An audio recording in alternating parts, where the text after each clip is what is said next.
नमस्कार साथियों, पुनः एक बार फिर स्वागत करता हूं आप सभी का एससीएस क्लासेस पर। मुझे आशा है कि आपने पेपर अच्छे से किया होगा और आप अपना सिलेक्शन लेकर के रहेंगे।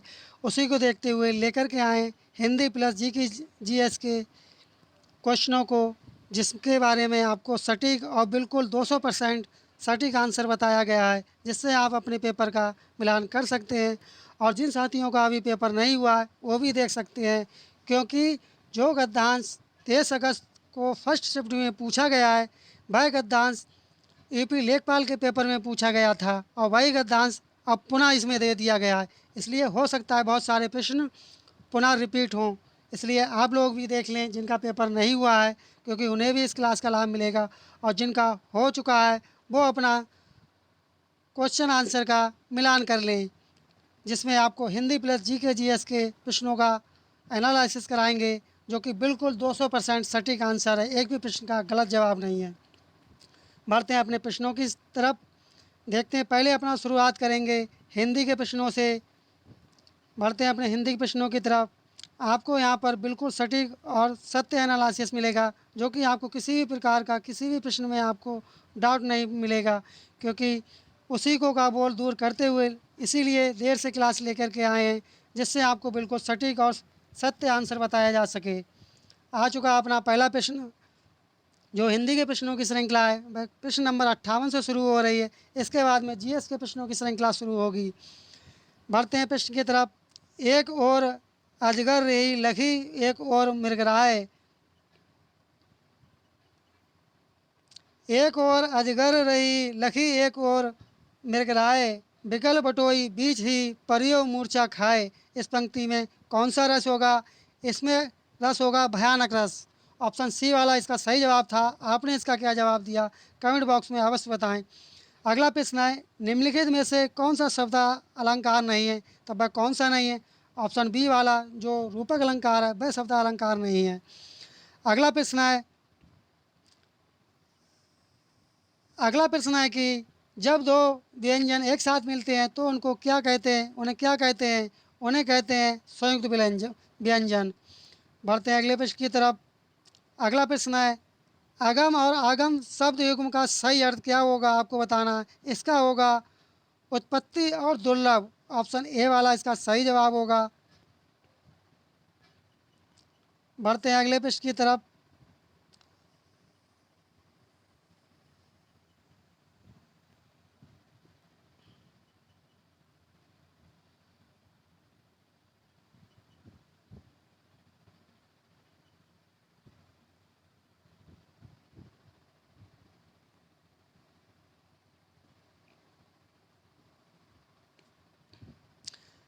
अगला प्रश्न है कि निम्नलिखित में से मूक का नकार शब्द कौन सा नहीं है? वह कौन सा नहीं है? वह विवश नहीं है, शांत भी है, गूंगा भी है, चुप भी है। अगला प्रश्न है, निजवाचक सर्वनाम का प्रयोग किस वाक्य में हुआ है? अपनों से क्या छिपाना, आप भला तो जग भला। ऑप्शन बी वाला ही इसका सही जवाब होगा। आपने इसका क्या जवाब दिया, कमेंट बॉक्स में अवश्य बताएं।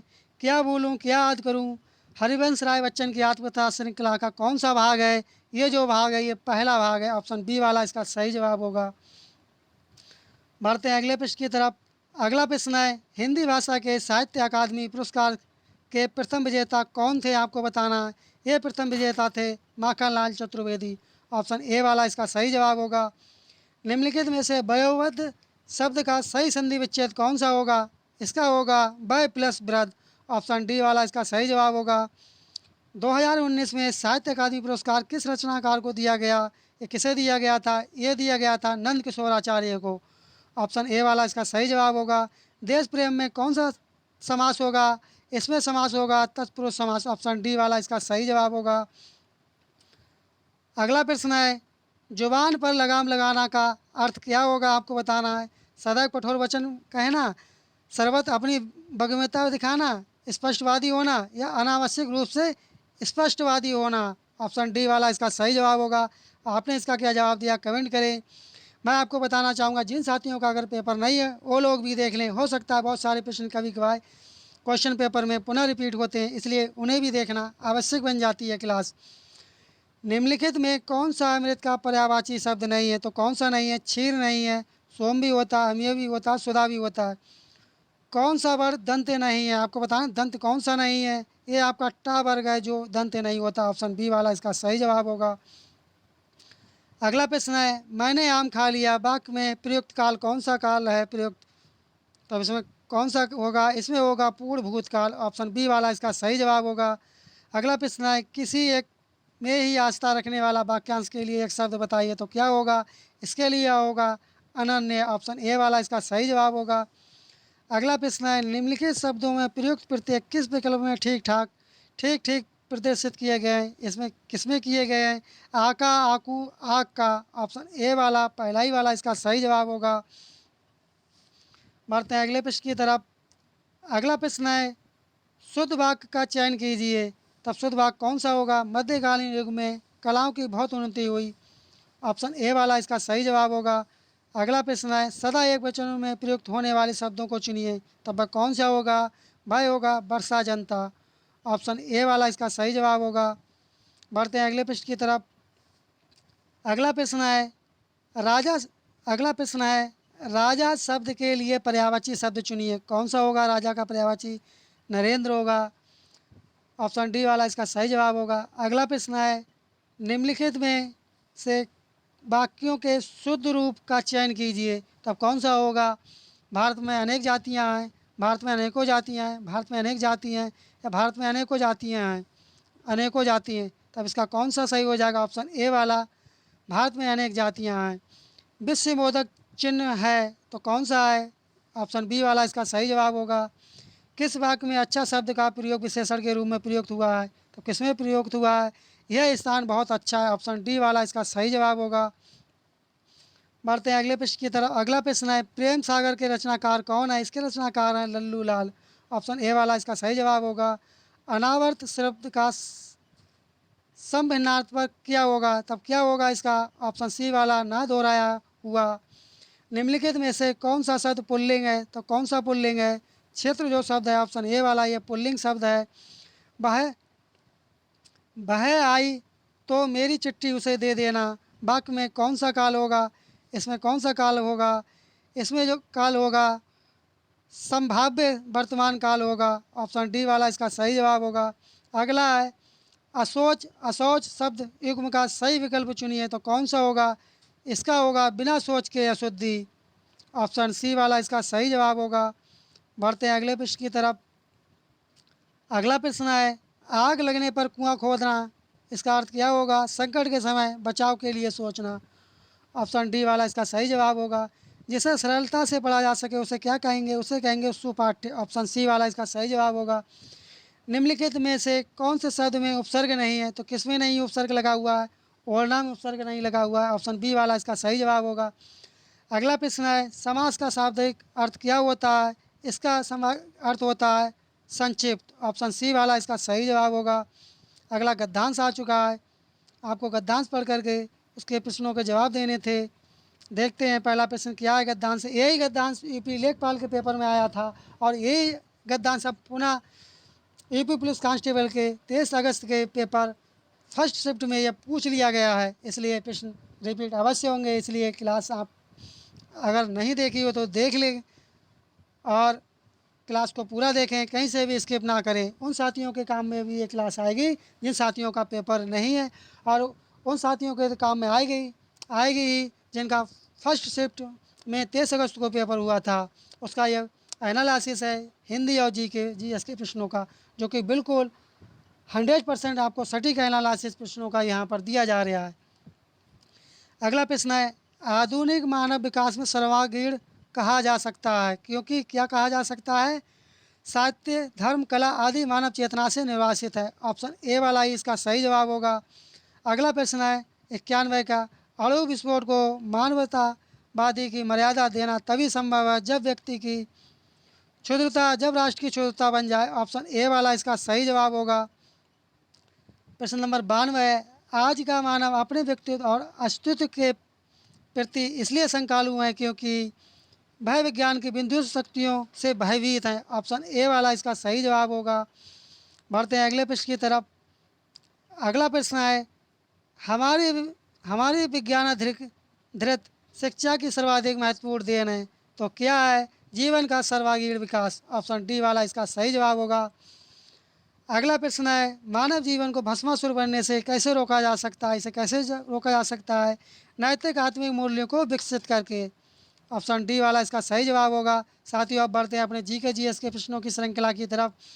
देखते हैं जीके जीएस के प्रश्नों में क्या पूछा गया है। आ चुके हैं अपने जीके जीएस के प्रश्नों की तरफ।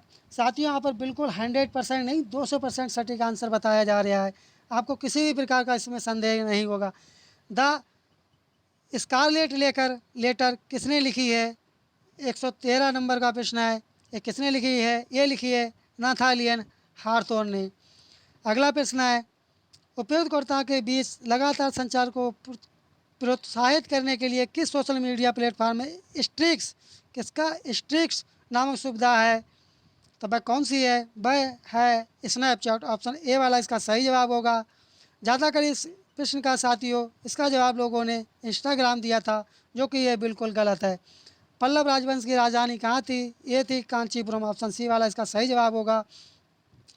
वित्तीय स्थिरता बोर्ड FSB क्या करता है? ये क्या करता है? ये विकासशील देशों को वित्तीय सहायता प्रदान करता है। ये अपने देशों के वित्तीय विदेशी मुद्रा भंडारण का प्रबंधन करता है। ये दुनिया भर के केंद्रीय बैंकों को ब्याज दरों को नियंत्रित करता है। यह वित्तीय स्थिरता सुनिश्चित करता है। ऑप्शन डी वाला इसका सही जवाब होगा। अगला प्रश्न है जीएसटी के ब्रांड एम्बेसडर कौन है? ऑप्शन डी वाले अमिताभ बच्चन है। कौन सी रेखा फ्रांस और जर्मनी के बीच की रेखा, सीमा रेखा, ये कौन सी है? ये रेखा है, ये कौन सी रेखा है? ये रेखा है सिगफ्रीड लाइन। ऑप्शन सी वाला इसका सही जवाब होगा। अगला प्रश्न है, विदेश व्यापार में महानिदेशालय DGFT किस मंत्रालय के अंतर्गत आता है?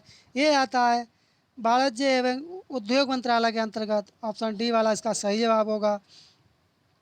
बढ़ते हैं अगले प्रश्नों की तरफ। अगला प्रश्न है, परमाणु ऊर्जा के उत्पादन के लिए कौन सा तत्व आवश्यक है? ये यूरेनियम आवश्यक होता है। ऑप्शन डी वाला इसका सही जवाब होगा।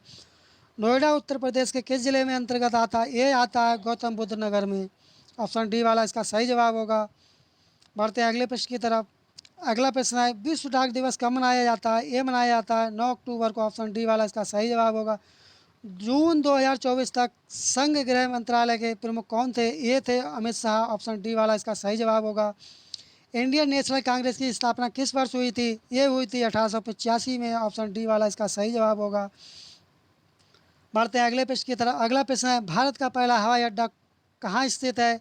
जो भारत का पहला हवाई अड्डा स्थित है, ये स्थित है कलकत्ता में स्थित है। लेकिन अगर आपसे पूछता अंतर्राष्ट्रीय प्रथम हवाई अड्डा कहाँ स्थित है, तब ये स्थित था बॉम्बे में, अर्थात मुंबई में स्थित था।